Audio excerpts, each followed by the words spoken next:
एक गांव में डॉक्टर रघुलाल अपना क्लिनिक चलाया करता। रघुलाल के क्लिनिक पर उसका कंपाउंडर मनोज काम करता।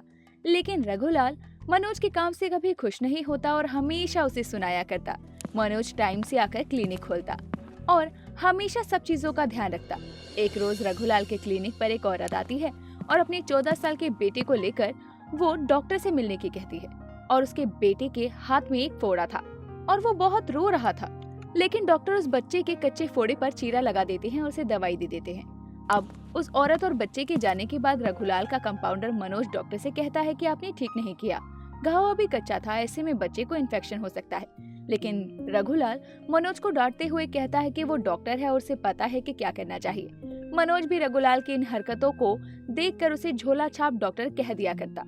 ऐसे ही एक रोज रघुलाल के क्लिनिक पर एक बुढ़िया आती है और वो बताती है कि उसे बुखार है और बदन दर्द है। लेकिन रघुलाल ये सुनते ही बुढ़िया की दवाई देता है और उसे भेज देता है। तभी मनोज डॉक्टर को टोकते हुए कहता है कि आपने गलत किया, बिना बुखार जांचे आपने दवाई कैसे दे दी। लेकिन रघुलाल मनोज की एक नहीं सुनता और उस बीमार बुढ़िया को दवा देकर घर भेज चुका होता है।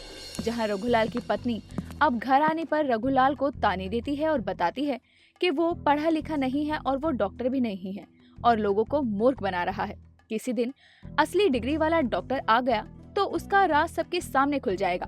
लेकिन दोनों इस बात से अनजान थे कि मनोज ने छुपकर ये सारी बातें सुन ली थी।